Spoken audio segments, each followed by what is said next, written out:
has been a couple of days. I should have hit this with WD-40 because it rained. And we're going to see if I can get these off with 5/8 or 14 mil.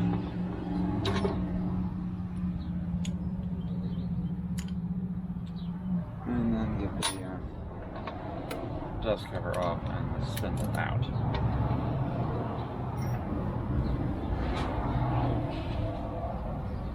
Oh, I didn't take these off the first day because I wasn't sure if I would have success, and so I ordered a set of rounded bolt extractors, rounded nut sockets.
Okay, bolts are out.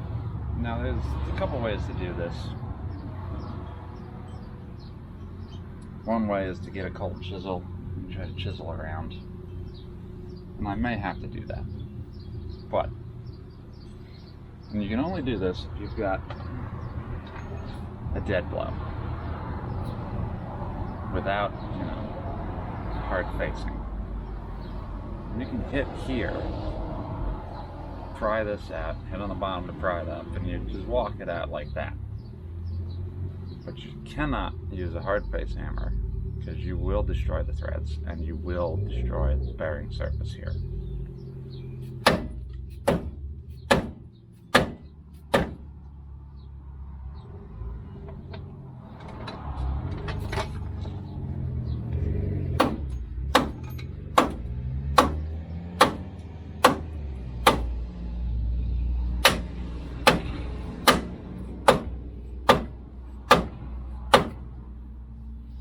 So,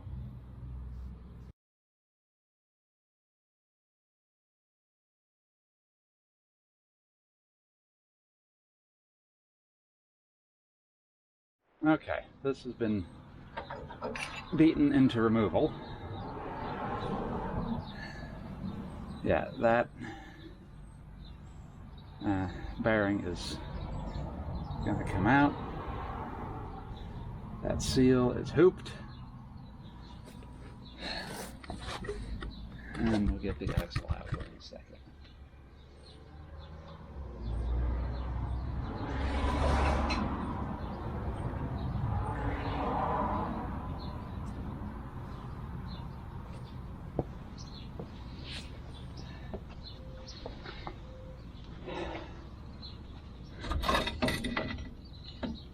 This side actually feels okay.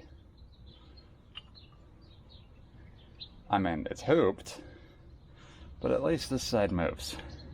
I did the other side off camera, and this wouldn't happen with the other one. So.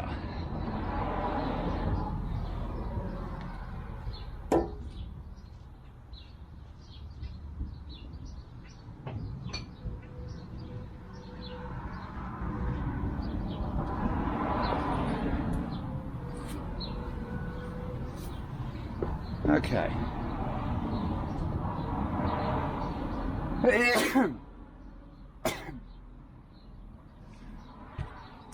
So, next steps. This is how you get the axles out. Both sides are the same. The one difference is on the passenger side, because there's 3 U-joints, there's a slip yoke in the middle of this axle. You got to clip the hose clamp on the yoke protector, and then you can pull the sides apart. That's the only difference on the other side. To get the center section out, we got to drop the differential. We will do that, but before we do that, the next episode will be about how to pull these knuckles, because these knuckles are coming off, because I'm doing ball joints as well while I'm in this deep, and they require a little bit more TLC to get those off, especially because someone has flipped the steering on this, which is interesting. At least I think they flipped the steering. Pretty sure all these are supposed to mount on the bottom, but regardless, we are going to pull the tie rod ends off, and in there we are going to then drop the knuckles. So this is going to kind of be a multi-part, multi-stage event, whereas we will, I'm going to do it so it's you can watch, episode A and B, and it's just the brakes. If you watch episodes, A, well, not A and B. The first and last episodes be the brakes. The first, last, and the two ones in from that will be the axles and the rebuild and the reinstall. Two in from that will be the ball joints. Somewhere in there, probably after the brakes, we will do the struts, because the struts are, or the shocks, excuse me, are needing replaced. You can see this one's leaking slightly. I've got two new ones. Not hard to do, just, needs doing. So that's where we're at with the next couple episodes. We'll be pulling these off. I'm not looking forward to it. Once the knuckles are off, we are going to clean them up, and I may, mask off where the, mask off where the spindles go in, and get them painted up, or at least, rust converted. Definitely going to wire brush them down, because they are getting a little tender. Though if and when I do the rebuild on this thing that I want to do, I want to replace these with spindles from a 90, or knuckles from a 95, because they have ABS sensors. They're a more traditional caliper mounting style. They don't have the split pins. They take all the same rotors and everything, same brakes. They're just a slightly more modern knuckle. So we will get to that eventually.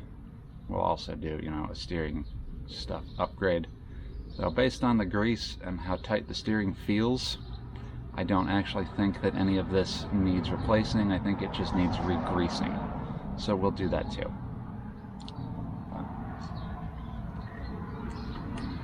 But for the moment, thanks for tuning in, thanks for watching. Sharp's out. We'll catch you in the next one, where either we're doing the knuckles or we're doing the driveline rebuild.